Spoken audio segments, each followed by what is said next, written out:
Hey, so welcome to this. I'll admit this is gonna be really just weird. First things first, Justin's back. Say hi, Justin. I'm here. Hello. Yeah, oh man, Justin, listen. I want you to know something, man. I love you. That's why I didn't make you do the last story. Oh yes. Although Last one. it got like over 100 views, and it's currently the most viewed video on this channel. So, I mean, I did something right. Also, the original author of the story commented, and I will admit I was a bit of a throughout the whole thing, but I'd like to say I'm sorry. Now, with all the introduction out of the way, welcome to Never Call Princess Celestia Fat.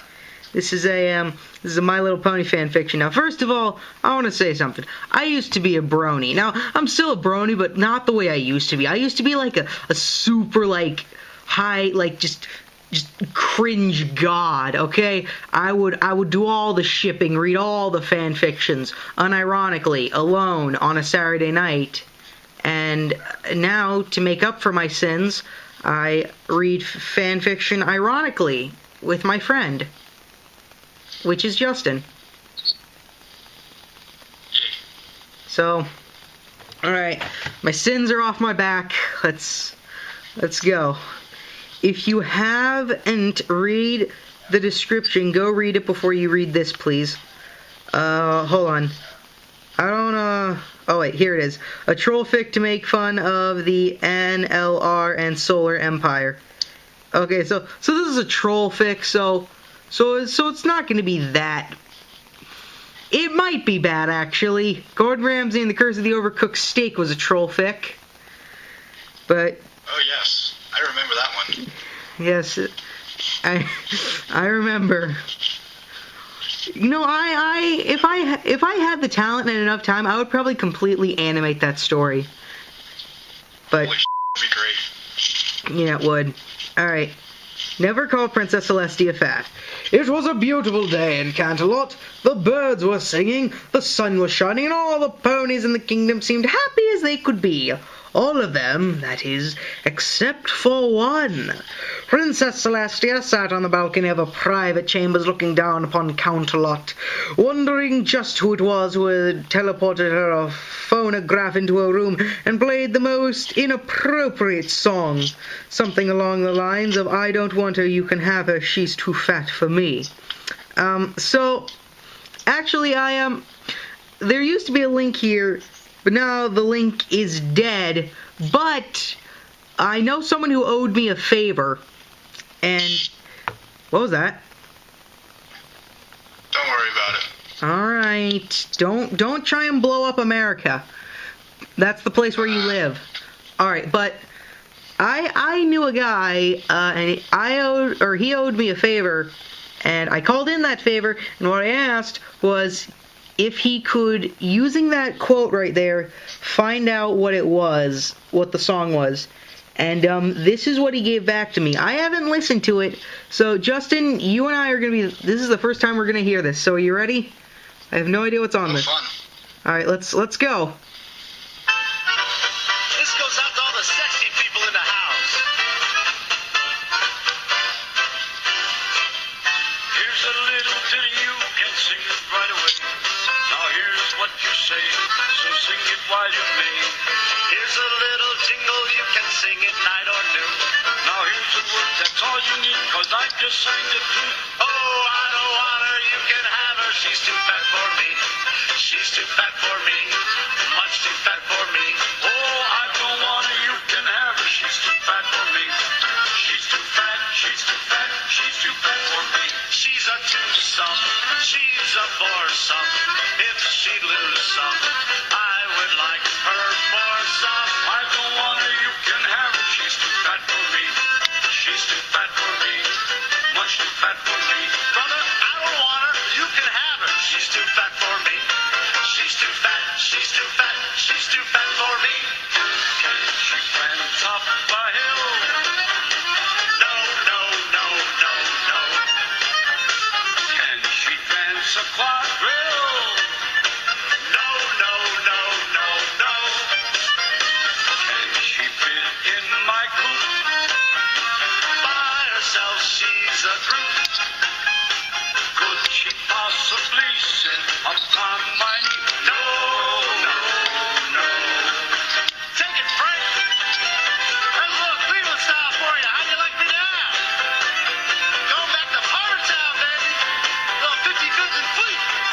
Some St. Clair Avenue. I get dizzy. I get numb when I'm dancing with my jump, jump, jump boy. Io necessito semi una te bella. Oi, una te bella. Una te bella. Oh, I don't want her. You can have her. She's too fat for me. She's too fat. She's too fat. She's too fat for me. Hey. Alright, that was it. Person who I called the favor in for, I'm not saying your name, but you know who you are and you know what you did. So, what were your thoughts on that song, I gotta say? What'd you say? Waiting for that album. Oh, yeah, man. Straight fire. Straight up. Alright, you wanna take over? Yeah. Alright. Celestia had heard about this new lunar republic that was trying to spread rumors that she was a tyrant, but she knew it was just a bunch of Can you not pronounce that word? The was that? I don't know. I guess the chat crashed. He's back. Okay, so you want to reread that? Yeah, I'll reread that. All right, go. Okay. Celestia had heard about this new lunar republic that was trying to spread rumors that she was a tyrant, but she knew it was just a bunch of overzealous foes trying to usurp her power by trying to pit her against her sister. Princess Luna was the princess of the night sky and raiser of the moon.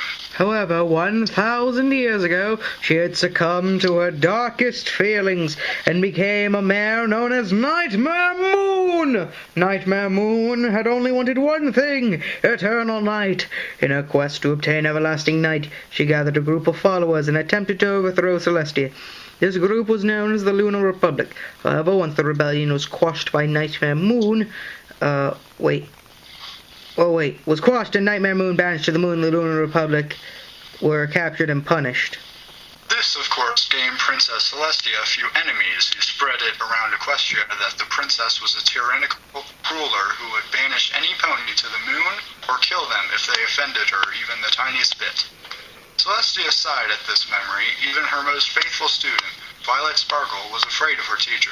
She was so afraid to the point that even though Celestia had never given any kind of deadline on friendship reports, she flipped out and caused the whole of Ponyville to fight over a doll in her desperation to have a friendship report ready for Princess Celestia. However, in Twilight's case, she was afraid she would banish her back to Magic Kindergarten instead of the moon. That was a good episode, by the way. Good episode. Alright. I wonder when the next one will show up, sighed Celestia, coming back from the balcony of her room. I actually forgot what Celestia sounded like. I'm not going to look it up, though. Alright. No sooner were the words out of her mouth than a magical music player floated in front of her place, playing the offending song. Alright, so that was just the song again. I'm not going to replay it. Alright. I'm not singing it.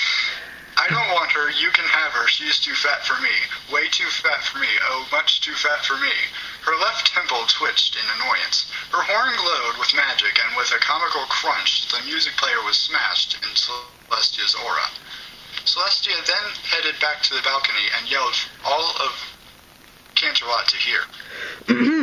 Whomsoever thinks it's so funny to continue to call your princess fat had better stop with that musical assault before I get seriously upset. Just because your princess enjoys a slice of cake every day does not give you the right to call her fat.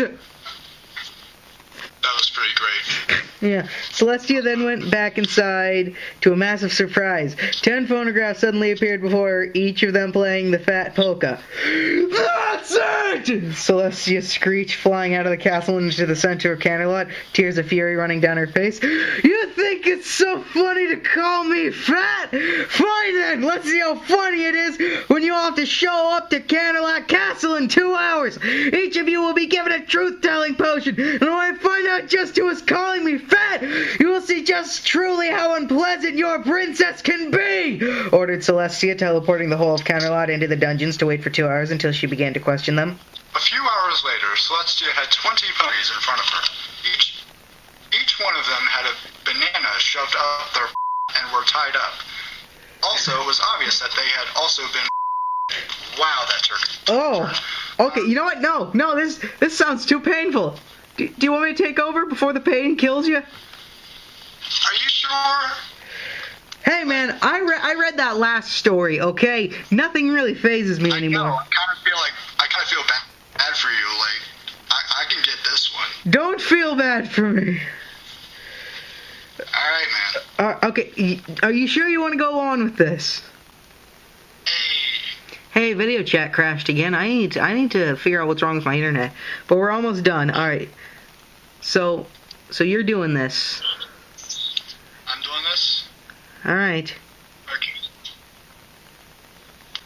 Now then, my little ponies, since you have now experienced what it would be like if all those rumors about me were true, I have one question for you. Do you like bananas? No, Princess, please, begged the group, for they knew what that question meant. It meant their fates were sealed. They're going to experience what the Princess of the Night had experienced for 1,000 years. Just answer the question, laughed Celestia malevolently. But Princess, whined one of the ponies. This one just a filly. Don't you but Princess me. You knew what would happen if you continued to torment me with that ridiculous song, and yet even after I warned you, you continued to accost your princess with it, said Celestia, spanking the filly with a riding crop. Oh. Okay then, I have 2 answers for you, my little ponies. For those who answer yes, I know where you're going to go, bananas. The moon! And for those ponies who answered no, well, guess where you're not going to find any bananas. On the moon! The room then filled with a golden aura, and the last thing the ponies had heard before they found themselves on the moon was Celestia's mocking laughter. Oh, you should have been there, Lulu. It was hilarious. Those fools begging for their lives after they had the gall to call the princess fat. Oh, it was so delicious. Celestia laughed, tears pouring down her face as she ate her last bit of cake. Oh, Tia, we've missed you so much. Forgot how funny thou'st could be, laughed Luna, tears also pouring from her face, laughing. I missed you too, Lulu. It was hard finding someone who could keep... Oh, wait, hold on. Oh, wait, she's still talking. It was hard finding someone who could keep up with my pranks, but now that you're back, how about an old-fashioned prank war? Asked Celestia, grinning. Oh, thou art on, Tia, answered Luna. Alright, so... that was it, and at the bottom of this, on my screen, it is an ad with Applejack and Pinkie Pie kissing. Alright then. I got a shopping ad. What the are you looking at? I don't know, it says Data Brony, click here. Alright, so... Okay, let's not. Alright. So that was a thing. Yeah, it was. Alright, so, let's think about this. I personally, think this story was amazing. It was a lot less painful than I thought it would be. I rated, 420 bananas out of 69. You took mine. Let's see, how would I rate this? Well, to be honest, it wasn't that bad, but there were some surprises in there, nonetheless. Bananas. But bananas. Enough said. I would rate this 5 floating phonographs out of 8. Alright, right, that was good. Thanks for being here, man. You are gonna trust me. When the meme war comes, you're gonna go down as a hero. All right. I long for the day. All right. Well, yeah, that was Never Call Princess Celestia fat. Thanks for being here again, Justin. That's it. All right. Goodbye.